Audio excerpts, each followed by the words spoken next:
move up to what I've been playing video game-wise this week. And top of my list right now is Metro Exodus. And I know that a lot of people have said that the game has technical limitations, blah, blah, blah, blah, blah.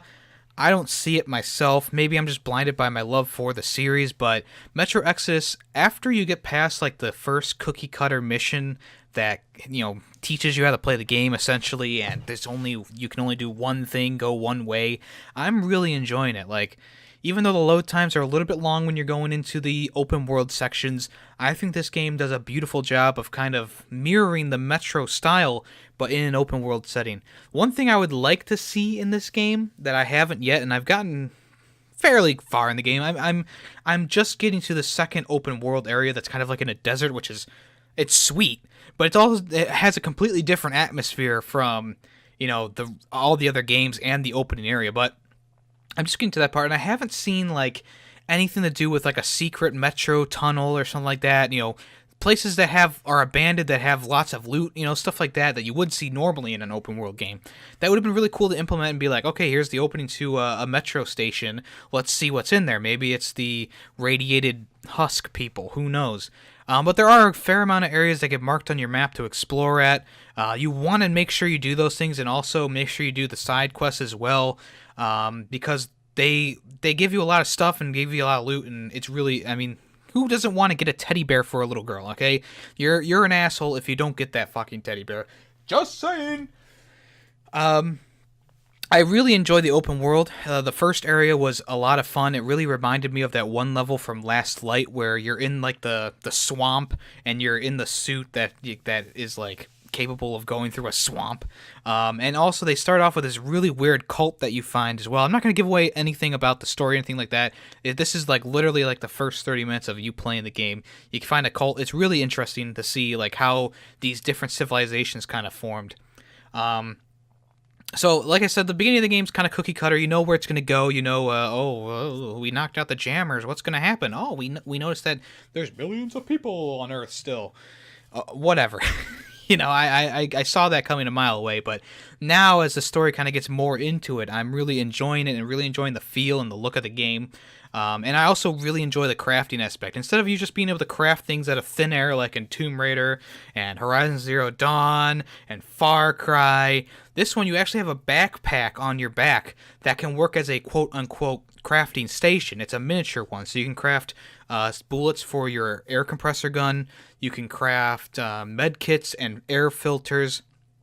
You can craft throwing knives and cans to distract enemies, but that's the limit of it. And you can also put new attachments on your weapon in it as well, but you can't clean your weapon. You can't do special things to your weapons. But once you get to a crafting station, that's where you can clean your weapons. Because I was really surprised that it actually worked, that the system actually worked as well as it did, because I was shooting some watchmen who were coming at me with a revolver that I had found on the ground, and I had been using for a little while, and I hadn't noticed the cleaning capability that you could do when you're at an actual workbench. And what I did is I was shooting, and all of a sudden my gun was like ping, ping, ping. I was like, what the fuck happened? I still have not six, but I still have 3 bullets in the chamber. And my dude had to like flip around it, he had to do a bunch of stuff with it, and eventually I was like, I can't wait for him to do this, so I pulled out my AK-47, or whatever it's called, the AK-type gun. It wasn't as modded as it is now, and I started firing that rapid fire, and all of a sudden it's like, the barrel got really heated up, and I heard strange noises coming from it, and of course it didn't work anymore, and I was like, oh shit, so I switched back to revolver, he did something with it, and it worked again, and I was like, I got out of that situation, but once I got to the workbench, I was like, what, did my weapons degrade or something like that? No, just from walking around with your weapon out, it starts to get dirty when you jump into puddles, when you get into fights, when you do that. That is really interesting to me and a really good aspect of this game, something that they really built upon really well. Crafting and stuff like that comes very naturally in this game. I like how you kind of have to prepare for what you're going to get into, because on the difficulty that I'm on, I just chose the regular difficulty that the game wanted you to choose. There's ammo is pretty abundant, but once you get into a fight or something like that and you're done with a mission and you're coming back to the train, where'd all my ammo go? I went through this whole level pretty stealthily, or maybe I had to do a shootout with a couple of mutants, but now all of a sudden I'm out of shotgun ammo and I have to use this gun, or I'm out of everything and I have to try and run back to the train.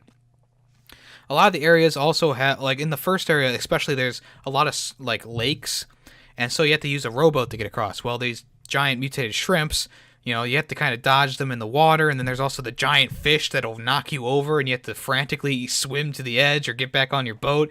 It's funny stuff like that, and a lot of the levels that are actually made in the game, like once you get to an area, you're in a level, a lot of them are really fun and really engaging. And I actually kind of cheesed the game a little bit, and I did a part of a mission before I had to go there. There's a part where you get an extra train car for the train, and it wasn't marked on my map or anything. I just went there, and all the enemies were there, and they were doing their thing. I killed them all because I'm a murderer. And I went and did other missions, and during the mission that would have gotten you here, once it got there, all the guys were still dead, all the loot was still looted, there was nothing new in the area, and I had opened up the gate for the cart, for me to get the cart, so I just drove in, cooked it up, and drove out. Easy peasy. So that's the fun stuff about the game, and I'm really enjoying my time with Metro Exodus, as you couldn't tell.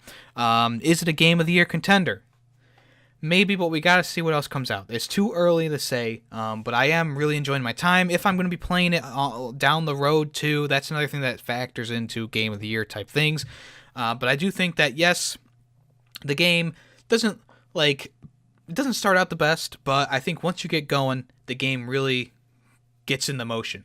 And this game takes place after Last Light, the good ending, so it's where you get the what are they called? The Shadow People. I forget what they're called right now because I'm stupid. But they save D6, and they save your character and Captain Miller and all your friends. So that's all who are in this game. And your squad's pretty well done. The voice actor from Bulletstorm, who plays the main dude in Bulletstorm, is in this game. I think his character's name is Sam. He sounds kind of out of place in this game, but he has such a lovely voice. Like, I can't knock him. I can't knock him. But yeah, great game. I give this one a full round of applause because it is a great game. So yeah, I that's what I gotta say about Metro Exodus. Now, on the other hand,